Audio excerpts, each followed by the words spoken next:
So we had our first camping fail. This was a dry camping fail. We tried to come up to Black Rock Canyon campground in Joshua Tree National Park and do a night dry camping. Zero connections, no sewer, no water, no electricity, no nothing. I have solar panels. I have 100 watts of solar that I've tested out while van camping. And it's been fine to work from, charge a laptop, charge a cell phone.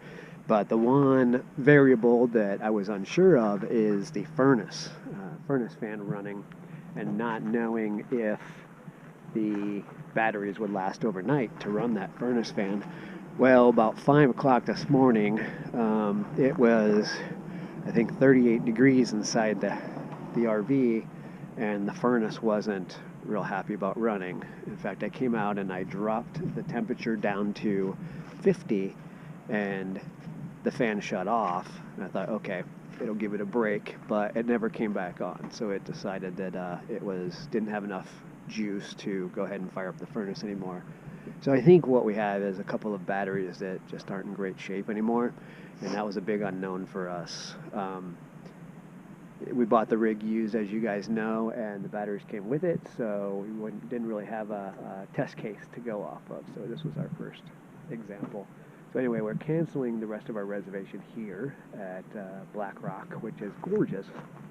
See all these Joshua trees around us, and it's a beautiful campsite, so we're sad to leave, but we're going to go back down into town, into Desert Hot Springs, and get our site again that had hookups. We had that over the weekend. Going to get that site and go visit some hot tubs, an 88-degree swimming pool, but be back in the RV campground again instead in this beautiful area.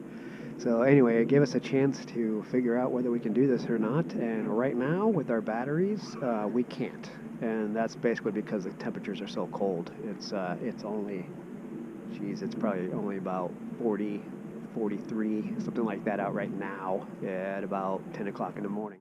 So anyway, we're going to head back down, and we're going to regroup and figure out where we can go that's warmer and then we don't need the furnace so much at night, and try some more dry camping that doesn't require so much furnace. So goodbye to Black Rock Campground for now, and we'll be back on Saturday to do some hiking in the park because Joshua Tree looks really cool and we're excited to go explore it.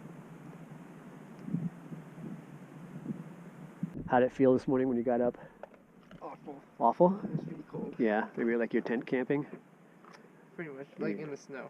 Yeah, it's kind of not the point of having an RV, right? We'll get that all figured out.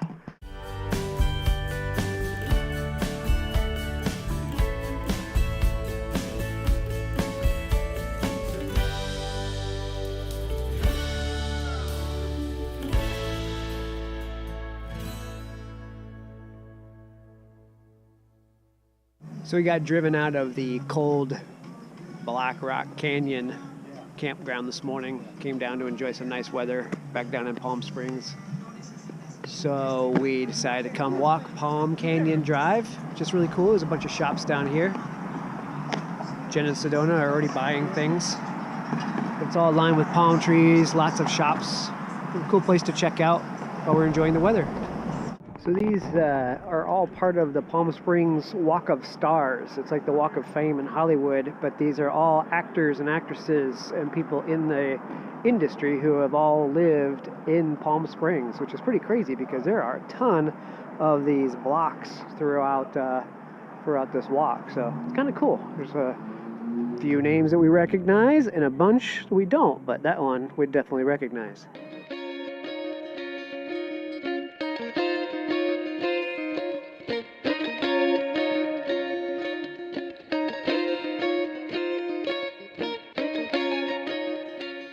We had a bit of a crazy night last night after being driven out of Black Rock Campground in Joshua Tree National Park because of the cold and our furnace not running on batteries. After about 5 a.m. we moved back down into the KOA in Palm Springs to set up here for the rest of the week. And at about 9:30 last night, we were all kind of getting ready to shut things down and maybe turn in for bed soon. And all of a sudden, the SWAT team rolls around and and lines up on this RV right here and surrounds him and starts announcing that they have him surrounded and he needs to come out, that they have a search warrant. So 5 hours later, after some flashbangs and a bunch of loudspeakers and tear gas, they finally got the guy out. He decided to emerge once his eyes were burning.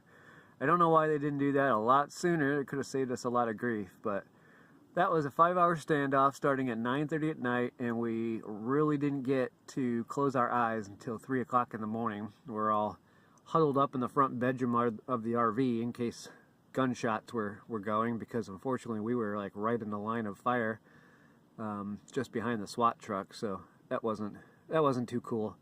But anyway, it ended peacefully, luckily, and now the RV sits there with police tape, and I guess they got to look through it. So anyway, yep, that was our interesting night in Palm Springs, California.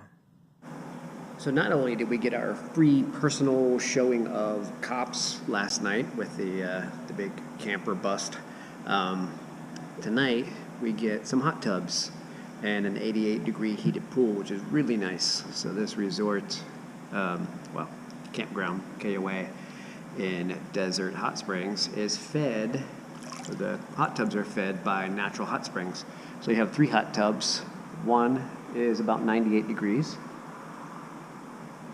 The middle one is about 100 degrees. And the end one is 104. So the water actually flows from the one that's 104 into the one that's 100, into the one that's 98, and then it goes off into the heated pool, which is 88 degrees. So very, very comfortable. It's so great relaxing and floating in the pool and staring up at the stars. It kind of makes the whole personal viewing of cops okay, because it's nice to have a night at the pool and the hot tubs all by myself. So RV campgrounds aren't all bad. It's nice to be out in the wilderness or in national park campgrounds where you have beautiful stars and even quieter conditions. But at least at these places, you have some amenities that you probably don't have at home. So it's a nice balance to do both of them. 88 degrees, that's a good temperature for swimming.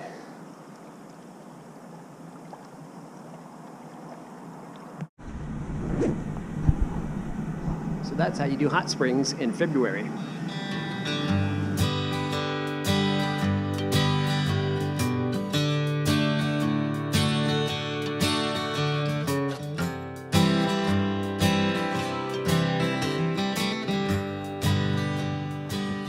We're starting our hike of Split Rock Trail at Joshua Tree National Park, and we're exploring this cavern. Do you call it a cavern? What do you call it?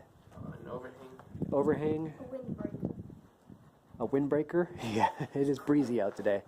Of course, it's always breezy when I try to film.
Alright, so we're going to share the 5 things that we've learned about RV dry camping. Now, dry camping versus boondocking, they're a little different. Dry camping just means that you're basically out there off the grid, no connections, but you might be paying.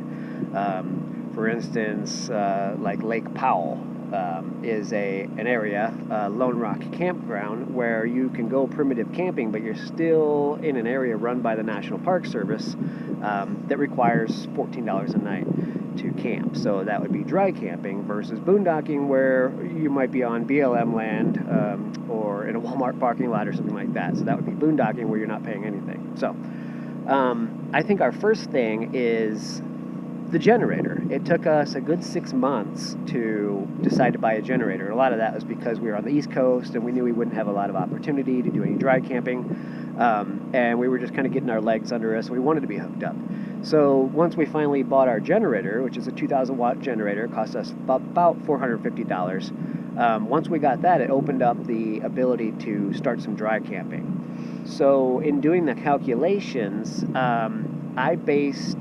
I distributed the $450 over $35 a night, because that's been our average this 6 months. Some places are $65 a night down south where it's warm and everybody's wintering, and other places are, you know, free or inexpensive.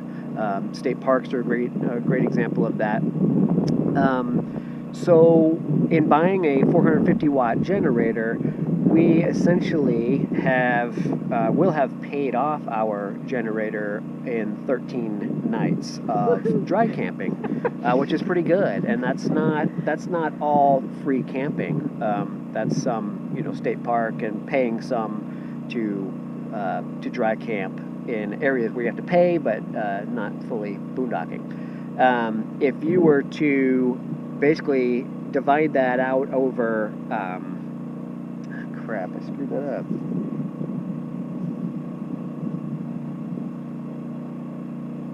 Yeah, I'll just start over. Again, yeah. I'll just continue that, cut it.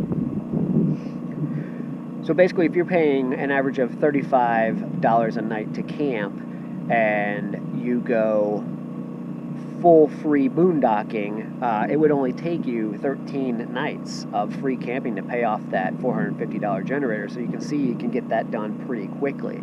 For us, it's been a little bit slower. Based on $35 a night, we've paid in a few places, you know, $14 a night, something like that, to camp, where we still needed to run the generator but still had to pay at the same time. Our payoff is 32 nights to get the generator paid off at our current average and what we're paying right now. But if you were paying like $50 a night, which is actually a pretty common camping, you know, nightly fee, stuff, yeah, you could pay a $450 generator off in 9 nights. I mean, that pays itself off quickly. So the point in all that is that you'll get the generator early on, and it'll open the options up for dry camping. It's been huge for us. And our generator doesn't provide power for our AC, which one day we'll need. And with the generator I bought, we can parallel the two of them to have 4,000 watts, which will run our AC. But to start out, we did a 2,000 watt generator, and it runs everything we need to for the most part. We still need to charge up devices, still need to charge up laptops for work and that kind of thing. So that's a little iffy with the microwave, but besides that, yeah, the microwave it kind of drags it down. So we try not to use the microwave really. So anyway, get the generator when you're ready to do some boondocking. I think with the generator, I'm going to talk about solar. Okay. Now, you can spend a lot of money in solar. Obviously, you could deck out the lid of your RV with solar and have just pretty much as much as you need. For us, we already had 100-watt panels. So it's a suitcase-style setup where you basically open up the suitcase, point it towards the sun, and clip it to your batteries, which is how we run it. And let's explain that he had that with his van, when he had his van conversion, because it's not something we invested for the RV. We tried to keep our investments for the RV as low as we could. Right. Like to outfit it, so we didn't spend money on that off the bat. He already had those. Yeah, it's not enough to get away with just 100 watts, but what is nice is we can run the generator in the morning, bring our battery banks up after our furnace has been running all night, and then the solar panels will maintain the electricity we need. As I'm working throughout the day, charges the laptop, we can kind of rotate the phones through the charger and get those charged up, and the batteries stay 100% full all day. We have 2 lead acid batteries on this rig right now.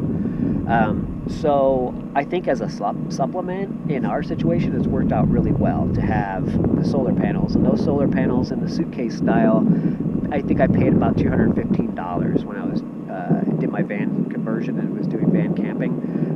So about $215, or maybe have gone up to $230, something like that. So that's about how much you would invest in those. But they've been a great supplement to the generator, so you don't have to run the generator nearly as much. We mentioned furnace.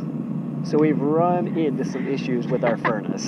Some issues. I guess it was really only one night, but it was cold. We've had a and couple. the second night, yeah, here. So with the furnace, one thing we didn't know is how much energy the furnace would take to run that fan motor, and it's really not bad. Our breaking point seems to be around freezing.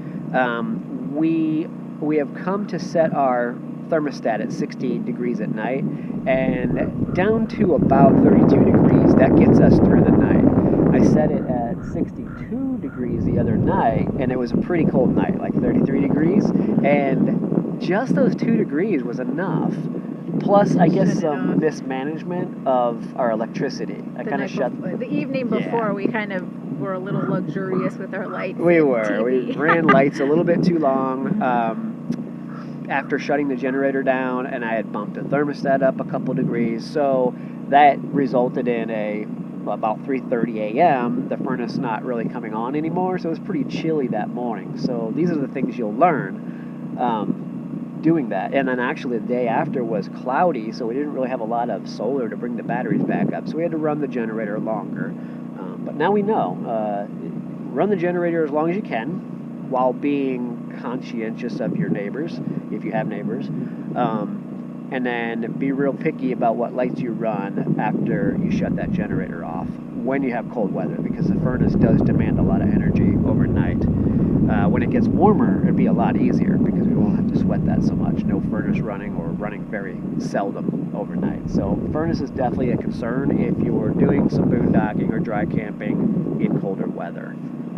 Yeah, and we don't, we've been trying to find as much warm weather during the day. We have rarely run it during the day. Even yesterday it was running a little bit, and I was like, we should bump that down. Let's just conserve our furnace and propane and everything else we're using, because it was warm enough outside. So our day temperatures have been fine. We have not been camping in any snow or bitter cold in a while, since probably Texas.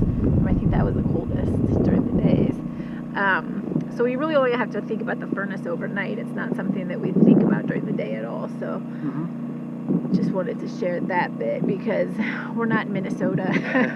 Yeah, and if you're in sunny weather, I mean, as long as the temps are, above 45, it heats up inside the RV to the extent that the furnace is running very little, at least, or not at all. Water. Let's talk about water. Precious resource for the whole world, and to live when you're boondocking. Right. Water was a big mystery. I kind of went into this thinking that fresh water was going to be the gating factor for boondocking, and at first it was. But what we quickly realized is it's actually water storage is the problem. We don't drain to the ground currently anywhere we are. Gray water, certainly you don't do that to the black. But we don't even do it with gray water at this point. But what we have discovered is, and this could vary depending on your rig and your tank setup, we have 2 gray tanks, one for the kitchen and then one for the single bathroom that we have, and then we have our black tank for the toilet. Our gating factor has been the kitchen gray tank gray water storage. That's definitely the limiting factor for us. So we've gone to paper plates, not perfectly makes us a little sad. Yeah.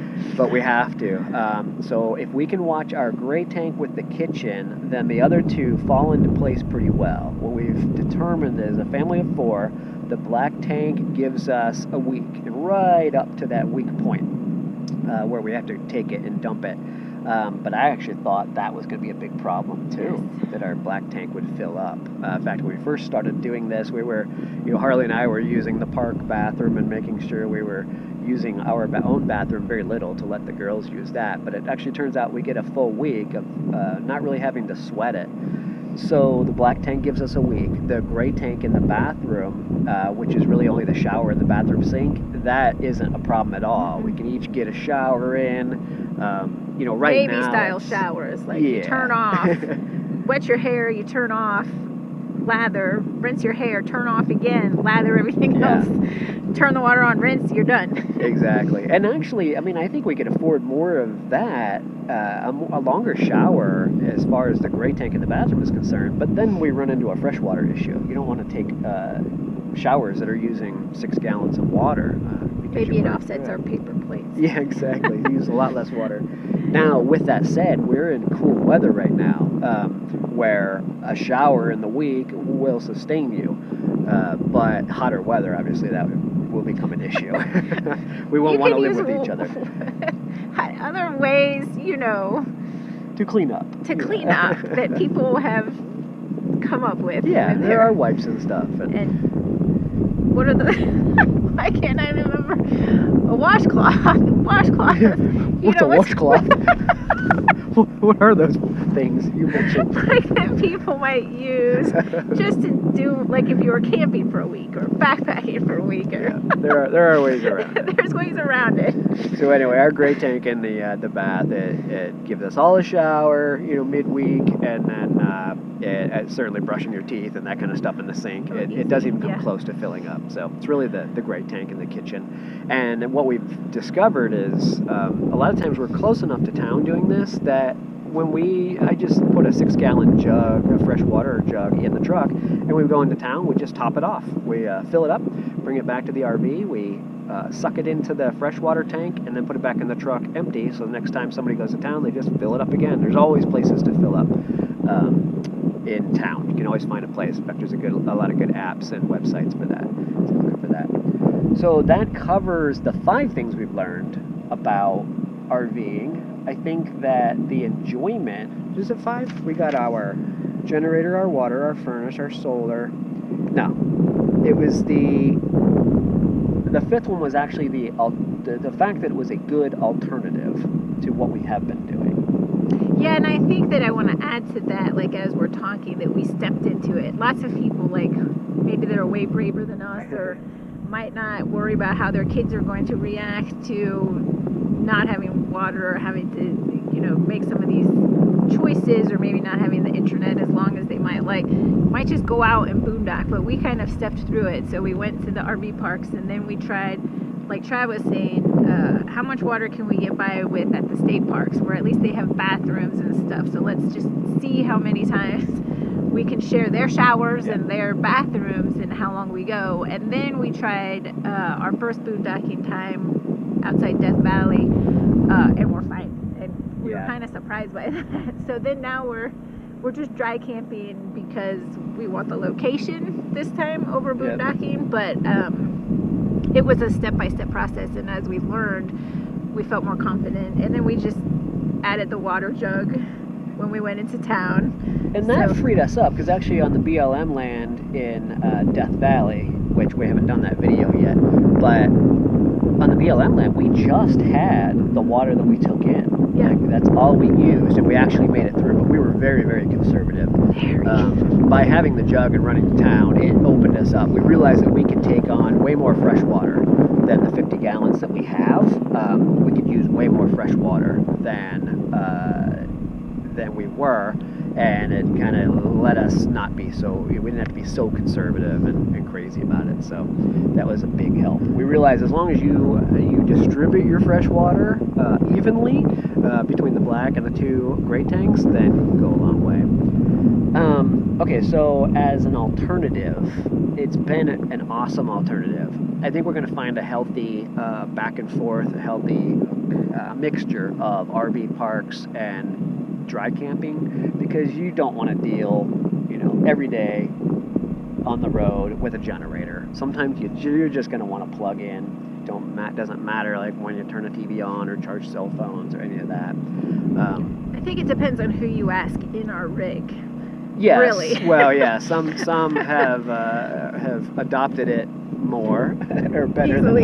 than others. Well, for example, our son likes to play Xbox with his friends. With his friends his back friends. home, But yeah. the only time he can do that is when the generator is running. But we as parents are not going to run the generator the whole time. So we can play video Yeah, just games. play Like, we video can't games. do that. So he has little pockets of time that he can do that. Us and our daughter are definitely more comfortable with the whole dry camping thing, and leaving the generator off and just being out here in nature quietly and running off of what little solar we have. Frankly, I think we prefer it. Yeah. So there's a dichotomy between everyone on board, so you really have to take that into consideration sometimes, like make sure everybody's happy. Yeah, and find that balance. We do run the generator for him. You can probably hear it in the background, actually, so that he can have that connection, because that's only fair, but we don't want to take advantage of it either. So yeah, I mean, it's been a great alternative to being in RV parks and hooked up the whole time. I think that adding boondocking or dry camping into our little toolkit has opened up this experience so much more for us, compared to how we were doing it, and it's kind of allowed us to progress to the next level and make this whole range of RV life even wider, which is awesome. Yeah, I think there's definitely benefits to having laundry and electricity and water at your fingertips whenever you feel like it. We have struggled a little bit with laundry doing this process, but the fact that it's more quiet and peaceful, and there's not somebody 4 feet from your door. The trade-off is worth it. Is pretty nice. So yeah, I think sorry, it's preferable to me, really, except for laundry. I think I think we'll mix it up. I think I would like to be predominantly dry camping or boondocking, and then mix it up with a stop, and it doesn't have to be a full week stop at an RV park, just a place where you can kind of not worry about that stuff so much. And the fact that it saves so much money. I think that it's really hard to think to yourself, yeah, let's go spend $200 for 4 nights at a RV park if we can camp for free. So well, it's even the enthusiasm over that. I mean, it's part of the dry camping or boondocking experience is that you're sitting here knowing that you're not paying, or you're paying very little by comparison. That is part of the fun. It's not just financial, it actually is fun to be saving that kind of money. Like, I always think about running the generator or having the solar panels deployed. I just think the energy that we're getting, like off the grid, not having to be plugged in right next to another RV is so fun and so cool. I get a big kick out of that. Kind of the mind of figuring out how we can Exactly. save more. Yeah. Exactly. So that officially covers the 5 things. We want to throw a little extra one in there. One thing we learned very quickly was don't get all excited to set up your RV in a new place while you're dry camping and forget to fill up your water. So the Death Valley video is coming up, but when we were in Death Valley... No, it wasn't. It was Joshua Tree that we tried it. Oh yeah! We that was our almost first did it night Death trying Valley. dry camping was Death Valley, and that's this week's video. It was Joshua Tree. Joshua Tree, yeah, not Death Valley. Yes. We run a little bit behind, so we can always play catch up when we Right, so you'll see, it was this week's video. Yeah. You've seen in this video that we ran out of battery. What I don't think we addressed in the video was that we pulled into that park, dry camping for the first time, and found our spot. We set it up. Leveled it, got the stabilizers out. Dogs were already potty. We were walking them. Slides out, and we're like, oh, we totally forgot to stop by the spigot and fill up. So we were working on very little water.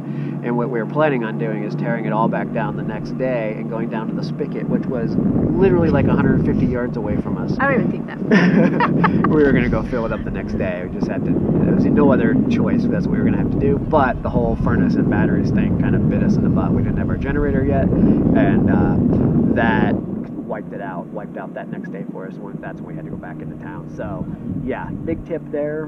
When you first start, make a big old sticky note, put it on your windshield or your odometer or something, and remind yourself to fill up with water before you actually set up. That was a big oops. Our son, we were walking the dogs, and he looks at me, he's like, Mom, did Dad get water? Face I'm sure palm. he did. Maybe you should go check with him. Yeah. So Oops. anyway, that's our big tip. So I'm that's sure it. we're not the only ones who've done it. We're not gonna be the last ones Yeah, who've done no, it. that's Then all right. forgets Hopefully to we stop can by the save water. a few of you from doing the same thing, though. But that's it. That's what we've learned from RV boondocking and RV dry camping. It's been a fun experience. We're starting to get things kind of honed in and nailed down, and hopefully a few of our tips and what we share can help you guys when you first decide to go try it yourself or thinking about RVing in general. So, all right, that's it. Thanks for watching.